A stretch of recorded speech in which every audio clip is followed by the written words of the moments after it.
Raj K ಕೃಷ್ಣನ ಜೊತೆ ನಮ್ಮ ವಂಶಿ ಡೇಟ್ ಫಿಕ್ಸ್ ಆಗಿದೆ. ಕೃಷ್ಣ ವಂಶಿ ಮಾರ್ಚ್ 2ರಿಂದ ರಾತ್ರಿ 9:30ಕ್ಕೆ ನಿಮ್ಮ ಉದಯ ಟಿವಿಯಲ್ಲಿ.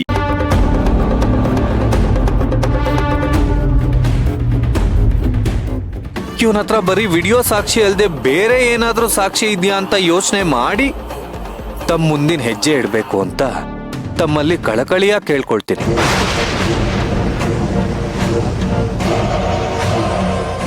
ಫಾರ್ ಎಕ್ಸಾಂಪಲ್, ಕೊಲೆಯ ದಿವಸ ನಿನ್ ಮಂಟಪದಿಂದ ಯಾವ ಟೈಮಿಗೆ ಹೊರಟೆ, ಯಾರ್ಯಾರಿಗೆ ಕಾಂಟ್ಯಾಕ್ಟ್ ಮಾಡಿದೆ, ಗೋಡೌನ್ಗೆ ಎಷ್ಟು ಗಂಟೆಗೆ ಹೋದೆ, ಅಲ್ಲಿಂದ ಹೊರಗಡೆ ಎಷ್ಟು ಗಂಟೆಗೆ ಬಂದೆ, ಲೈಕ್ ನಿನ್ ಟ್ರಾವೆಲ್ ಹಿಸ್ಟ್ರಿ, ಕಾಲ್ ಹಿಸ್ಟ್ರಿ, ಇದನ್ನೆಲ್ಲ ನಾನು ಜಸ್ಟ್ ಹೇಳ್ತಾ ಇದ್ದೀನಿ ಅಷ್ಟೇ.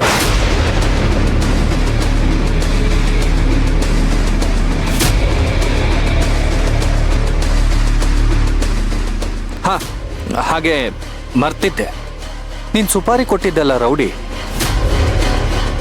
ಕೋರ್ಟಲ್ಲಿ ಸಿಲಿಂಡರ್ ಬ್ಲಾಸ್ಟ್ ಮಾಡಿದ್ ನಾನೇ ಅಂತ ತಪ್ಪೊಪ್ಕೊಂಡಲ್ಲ. ಪ್ರಿಯಾನ ಸಾಯಿಸ್ಬೇಕು ಅಂತಾನೆ ಆ ಗೋಡೌನ್ ಬೆಂಕಿ ಇಟ್ರ? ಹೌದು ಸರ್. ಯಾಕೆ? ನಿಮ್ಗೂ ಪ್ರಿಯಾಗೂ ಏನಾದ್ರು ದುಶ್ಮನಿ ಇತ್ತಾ? ಇಲ್ಲ, ಫೋನ್ ಮೂಲಕ ಸುಪಾರಿ ಬಂದಿತ್ತು. ಏನಂತ ಸುಪಾರಿ ಬಂದಿತ್ತು? ಗೋಡೌನ್ ಅಲ್ಲಿ ಒಬ್ಬ ಹೆಂಗಸು ಮತ್ತೆ ಗಂಡಸಿದ್ದಾರೆ, ಅವ್ರನ್ನ ಬೆಂಕಿ ಹಾಕಿ ಸುಟ್ಟಾಕಿ ಅಂತ ಕಾಲ್ ಮಾಡಿದ್ರು. ಹಾಗೆ ಫೋಟೋಸು ಕಳ್ಸಿದ್ರು. ಅವನಿನ್ನು ಜುಡಿಷಿಯಲ್ ಕಸ್ಟಡಿಲೇ ಇದ್ದಾನೆ. ಜಸ್ಟ್ ನೆನಪಿಸ್ದೆ ಅಷ್ಟೇ. ಇದನ್ನೆಲ್ಲ ದಾಟಿ ನಾನು ಈ ಭೂಮಿ ಮೇಲೆ ನಿಶ್ಚಿಂತೆಯಿಂದ ಬದುಕ್ತೀನಿ, ಬದುಕಬಲ್ಲೆ ಅನ್ನೋ ಆಸೆ ನಂಬಿಕೆ ನಿನ್ಗೇನಾದ್ರೂ ಇದ್ರೆ you are absolutely free to go anywhere happily. ನಾನೇ ನಿನ್ನನ್ನು ಕಳ್ಸಿಕೊಡ್ತೀನಿ.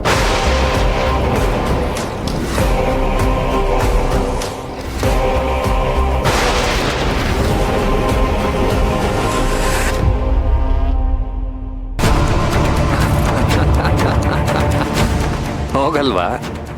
ಹೋಗಲ್ವಾ?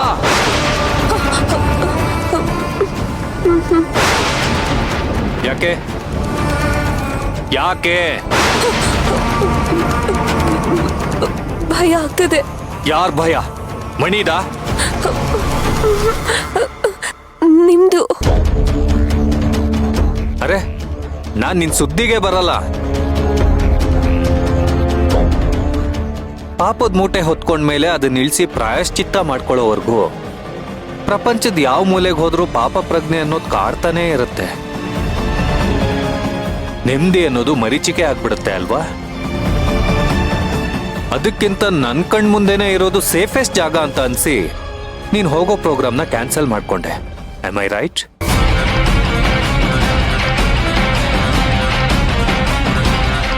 ಮಣಿ ನೆರಳಿಂದ ತಪ್ಪಿಸ್ಕೊಂಡ್ರು ಮಣಿ ನೆರಳಾಗಿದ್ದ ನನ್ನಿಂದ ತಪ್ಪಿಸ್ಕೊಳ್ಳೋದು ಕಷ್ಟ.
ಹಾಡು ಕೊಂಚ ದಿವಸ ಒಳಗೆ ಆಡು ನೆಮ್ಮದಿಯಾಗಿ ಕಾಲನು ನೀಡು ಕೊಂಚ ತಡೆದು ಜಗವನು ನೋಡು.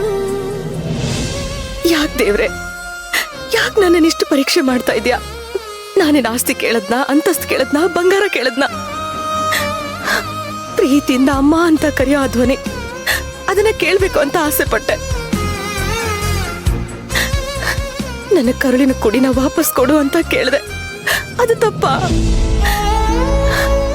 ಯಾಕೆ ನನ್ನ ಹೀಗೆ ಮೇಲೆ ಮೇಲೆ ಪರೀಕ್ಷೆ ಮಾಡ್ತಾ ಇದೀಯ ದೇವ್ರೆ?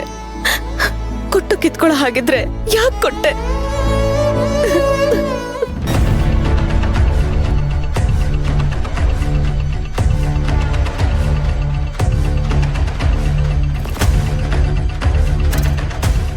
ಇವನ್ ಯಾಕೆ ನನ್ನನ್ನೇ ಗುರಾಯಿಸ್ತಾ ಇದ್ದಾನಲ್ಲ? ಮತ್ತೆ ಇವನಿಗೆ ನನ್ನ ಮೇಲೆ ಅನುಮಾನ ಬಂದಿದ್ಯಾ? ಅಮ್ಮ, ಅಜ್ಜಿ ಎಲ್ಲೋಗಿದ್ದಾರೆ? ಅಶ್ವಿನ್ ಜೊತೆ ವೇದನಾಯಕಿ ಅಮ್ಮನ ಹತ್ರ ಹೋಗಿದ್ದಾರೆ. ವೇದನಾಯಕಿ ಅವ್ರ ಹತ್ರನ? ಯಾಕಂತೆ? ಕರ್ಣ, ನೀನೇ ನೋಡ್ತಾ ಇದೆಯಲ್ಲ, ನಮ್ಮ ಮನೇಲಿ ಏನೇನೋ ನಡೀತಿದೆ.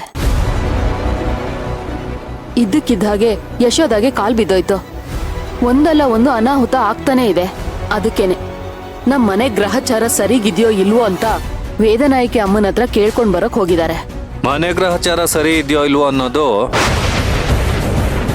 ಮನೆಗೆ ಯಾವ್ಯಾವ ಗ್ರಹಗಳು ಬಂದು ಒಕ್ಕರ್ಸ್ಕೊಳ್ತವೆ ಅನ್ನೋದ್ರ ಮೇಲೆ ಡಿಪೆಂಡ್ ಆಗತ್ತೆ. ಇವನು ನನಗೆ ಹೇಳ್ತಾ ಇದ್ದಾನಾ? ಅಲ್ವಾ ಮಾಯಮ್ಮ? ಅಯ್ಯೋ, ಅವೆಲ್ಲ ನನಗೆಲ್ಲಿ ಗೊತ್ತಾಗುತ್ತೆ ಸರ್? ಎಂತ ಮಾತು ಹೇಳಿದ್ರಿ ಮಾಯಮ್ಮ? ನಿಮಗ್ ಗೊತ್ತಾಗದೇ ಇರೋಂತ ವಿಚಾರ ಏನಿದೆ ಹೇಳಿ? ಮ್ಯಾಜಿಕ್ ಮಾಡಿ ಎಲ್ಲ ಸರಿ ಮಾಡೋರಲ್ವಾ ನೀವು?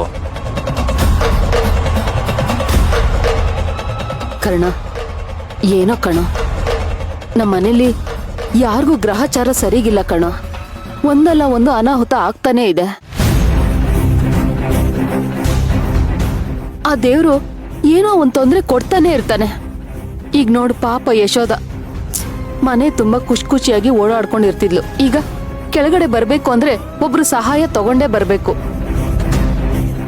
ಇಷ್ಟೊತ್ಕ ಅವಳು ಇದ್ದಿದ್ರೆ ಅದ್ ಬಡ್ಸು ಇದ್ ಬಡ್ಸು ಅಂತ ಖುಷಿಯಾಗಿ ತಿನ್ನೋಕೆ ಬಡ್ಸ್ಕೊತಾ ಇದ್ಲು.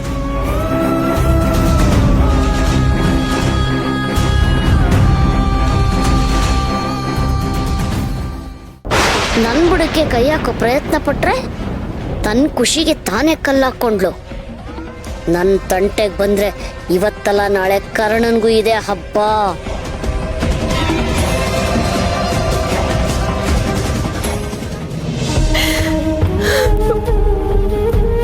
ಸೇವಂತಿ, ಅರ್ಜುನ್ ಸರ್,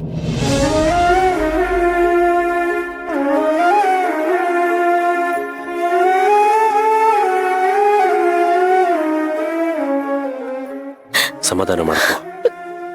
ಹೇಗ್ ಸಮಾಧಾನ ಮಾಡ್ಕೊಳ್ಳಿ ಸರ್? ಒಂದ್ ವೇಳೆ ಮಕ್ಕಳೇ ಆಗದೆ ಇದ್ರೆ ಸಹಿಸ್ಕೋಬಹುದು. ಆದ್ರೆ ಮಕ್ಕಳಾಗಿ ಅವ್ರು ನಮ್ಮಿಂದ ದೂರ ಹೋದಾಗ ಆಗಾಗೋ ನೋವಿದೆಯಲ್ಲ, ಅದು ಮಾತ್ರ ಸಹಿಸ್ಕೊಳಕ್ ಆಗಲ್ಲ. ಬೇಜಾರಾಗ್ಬೇಡ. ನೋಡು, ನಮ್ ಕೃಷ್ಣ ಸಿಕ್ಕೇ ಸಿಗ್ತಾನೆ. ಎಲ್ ಸಿಗ್ತಾನೆ ಸರ್? ಎಲ್ ಸಿಗ್ತಾನೆ? ಅದೆಲ್ಲ ಬರೀ ನನ್ ಭ್ರಮೆ ಅಷ್ಟೇ. ಹಾಗಲ್ಲ ಸೇವಂತಿ. ಇಲ್ಲ ಸರ್, ಯಾರಿಗಾದ್ರೂ ಶಾಪ ಹಾಕ್ಬೇಕು ಅಂತಂದ್ರೆ ನಿನಗೆ ಭಿಕ್ಷೆ ಇತ್ತು ಅಂತ ಗತಿ ಬರ್ಲಿ ಅಂತ ಶಾಪ ಹಾಕ್ತಾರೆ.